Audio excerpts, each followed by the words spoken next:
Congratulations, world. It's time for peace. President Trump reacts to Iran's retaliation. I'm sure y'all already heard by now that Iran retaliated with the United States by attacking our base in Qatar. No one was hurt. Wasn't really that much damage done. Of course, Iran had to react in some way, or they would have came off as more weak than what we already believe they are. And Trump was like, okay, y'all had y'all little retaliation. That's it, So we'll see. We're going to talk about it. We're going to hear Trump's take on it. But before we get started, go ahead and hit that like button. Share this out so we can get this information out there. Subscribe if you're not already a subscriber. And hit that alarm bell so you know when I'm putting out new stuff. Also, check out my link tree in the description. It has a link to my Patreon. That's where I talk about things that I can't talk about here.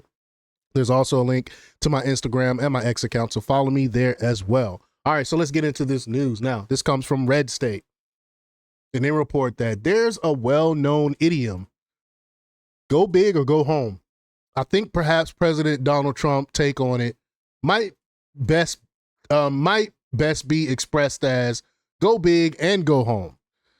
Following successful strikes on Iran's nuclear facilities on Saturday evening, Iran retaliated on Monday, launching missiles at Al Udeid Air Base in Qatar.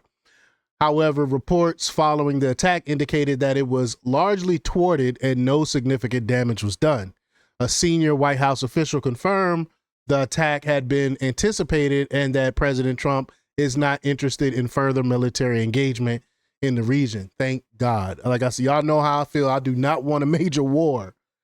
Now, following a meeting with his national security team, the president has affirmed this himself via a series of posts on Truth Social.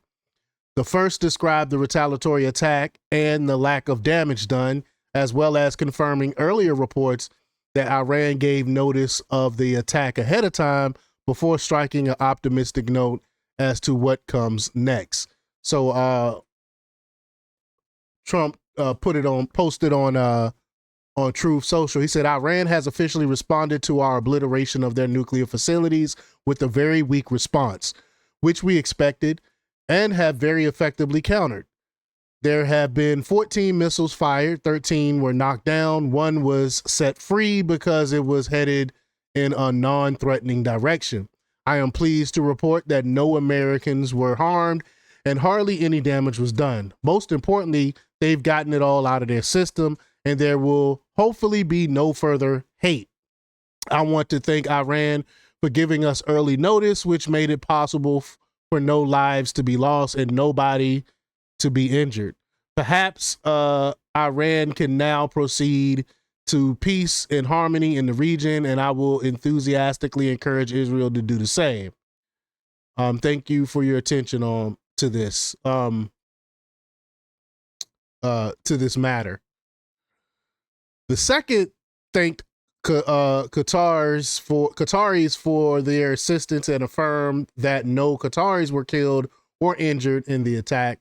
So he said, I'd like to thank the highly respected Emir of Qatar for all that he has done in seeking peace for the region. Regarding the attack today at the American base in Qatar, I am pleased to report that in addition to no Americans being killed or wounded, very importantly, there have also been no Qataris killed or wounded. Thank you for your attention to this matter. Last but certainly not least, Trump proclaimed where his focus remains. He said, congratulations, world. It's time for peace. That doesn't sound like a warmonger or someone interested in a prolonged military engagement, entanglements. Like I said, thank goodness, y'all, that's what I was really worried about. Y'all know how I feel when it comes to war, only when necessary. And I don't think it's necessary for us to go through a war with Iran. They have done absolutely nothing to the United States. Yes, they have bad rhetoric, but if we attack everyone who has bad rhetoric, then we will be already in World War III. But it sounds like a leader who's feeling fairly confident that the actions he's taken will lead us in the opposite direction. Obviously, there are no guarantees, particularly not when dealing with the volatile Middle East. But for now, it appears that President Trump is heading to the NATO summit with a well-deserved feather in his cap. hopefully, like I said, hopefully that's the end of it.